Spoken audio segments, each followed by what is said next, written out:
안녕하십니까 여러분, 주리세 채널 최인용 세무사입니다. 오늘은 상속 신고하고 서류 준비하는 방법에 대해서 여러분들하고 같이 한번 나눠보도록 하겠는데요.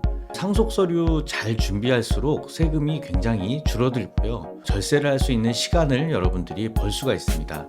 왜냐하면 상속신고 서류 준비하는 데만도 굉장히 많은 시간이 소요되기 때문인데요. 그 부분을 한번 상속신고 프로세스와 같이 한번 살펴보도록 하겠습니다. 상속이 개시가 되면요, 사망신고를 해야 돼요. 사망신고를 먼저 하게 되면 예금이 빠져나올 수가 없기 때문에 사망신고 전에 가족 간에 좀 합의를 하셔서 상속을 주관하는 분이 예금을 미리 찾아놓는다든가 할 수도 있을 것 같습니다. 이런 것들은 가족들마다 상황이 좀 다르기 때문에 여러분들이 잘 판단을 하시기 바라고요. 사망신고가 끝나고 나면 이제 재산 파악을 하게 되죠. 상속재산 원스톱 서비스, 조상땅 찾기 이런 것들을 활용해서 여러분들 재산 파악을 할 수가 있습니다. 부동산, 금융자산에 대해서 파악을 할 수가 있는데요. 이 부동산이나 금융재산을 잘 파악을 해야지 상속세가 얼마 나올지를 알 수가 있어요. 이렇게 재산을 파악하고 나면 그걸 가지고 어떻게 나눌 것인지를 생각을 하고, 그 나눈 재산을 가지고 등기도 이전하고 세금 납부 방법도 찾아서 미리 준비한 다음에 세금 신고를 하게 됩니다. 이게 신고 프로세스인데요. 신고를 하면서 가장 많이 물어보시는 게 사망 진단서, 그다음에 사망 신고 언제 해요? 이런 것들이 많이 물어보시는 내용인데요. 사망 진단서는 병원에서 발급을 해주는 겁니다. 장례식장에도 제출하고 금융자산이나 부동산 이런 거 할 때 필요한 경우가 있어요. 상속 신고할 때도 사망 진단서가 있으면 좋습니다. 사망 진단서는 여러 부를 떼어 놓으시고요, 이걸 가지고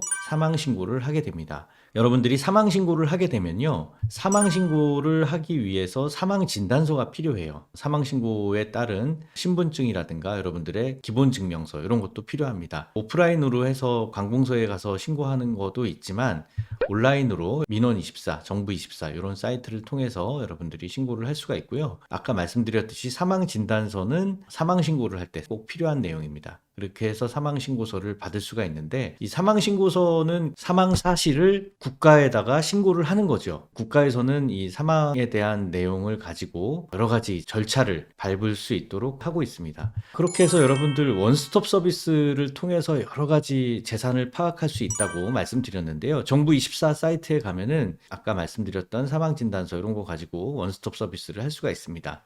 원스톱 서비스를 하게 되면 굉장히 많은 재산 조회를 통합적으로 좀 볼 수가 있는데요. 지방세 정보라든가 자동차 정보라든가 토지 정보, 금융거래 정보, 각종 연금에 대한 내용, 퇴직금이라든가 건축물에 대한 내용까지도 볼 수 있습니다. 일단 부동산하고 금융재산을 파악하는 게 굉장히 중요합니다, 여러분. 원스톱 서비스를 통해서 재산을 파악하고 난 다음에는 필요한 조치사항들을 할 수가 있을 거예요. 국민연금을 청구할 수도 있고 우체국이나 예금, 보험 같은 것도 청구할 수가 있습니다. 그리고 영업을 하시는 분이 돌아가셨으면 영업자의 지위승계를 할 수도 있죠. 이런 것들이 기본적으로 사망일로부터 언제까지 해라 라고 하는 신청 기한이 있기 때문에 참고로 좀 알아놓으시기 바라고요. 중요한 거는 금융재산 파악이 정말 중요합니다, 여러분. 원스톱 서비스를 신청을 하고 나면 금융재산을 한꺼번에 쭉 다 알려주는 게 아니라요, 금융기관별로 문자가 옵니다. 문자가 오면 그거를 가지고 금융기관별로 방문을 하셔서 이것들을 수령을 하게 되는데요. 자, 보시면 금융재산의 종류가 여러 가지가 있죠. 은행계좌도 있고 펀드도 있고 상장 주식도 있고 보험금도 있고 이럴 겁니다. 이런 금융계좌를 금융기관을 가셔가지고 잔액 확인서를 뽑아야 되는데, 중요한 거는요, 여러분, 은행별로 가셨을 때 10년 동안의 계좌 내역을 다 정리를 받으셔야 돼요. 엑셀 파일로 해서 USB나 이메일로 받으시면 좋은데 아직까지도 은행들이 출력을 해서 줍니다. 그래서 굉장히 두껍게 이 자료를 받아야 되는데요. 왜 10년간 계좌 내역이 필요하냐면 국세청에서 볼 때 10년 동안의 피상속인의 금융계좌를 다 보게 됩니다. 그래서 10년 동안 누구한테 준 게 없는지, 건물 팔고 어디로 간 게 없는지, 집 팔고 어디로 돈이 흘러간 게 없는지, 이런 내용들을 파악하기 위해서 은행 계좌를 10년 동안을 보게 돼요. 이 내용을 같이 준비를 해주시는 게 좋습니다. 은행에서 엑셀로 주지 않으면 출력된 종이 서류라도 이거를 준비를 해주셔야 돼요. 금융기관별로 여러분들이 방문할 때 이런 서류들이 필요합니다. 사망신고서가 필요하고요, 또 가족관계증명서, 본인 신분증 이런 것들이 필요하기 때문에 금융기관 기간이 많으시면 처음에 뗄 때부터 좀 많은 양을 떼서 준비를 하시는 게 좋겠습니다. 자, 이번에는 부동산 재산을 파악하는 게 중요한데요. 이 부동산 재산은 비교적 금융재산보다는 쉽습니다. 원스톱 서비스 신청을 하면 조상 땅 찾기 서비스나 바로 원스톱 서비스에서 이 자료들을 주는데요. 자료를 보면은 지적 전산 자료 조회 해가지고 어느 시에 뭐가 있고 어디에 뭐가 있고 이런 내용들이 쭉 나와요. 이 지적 전산 자료 조회 결과를 가지고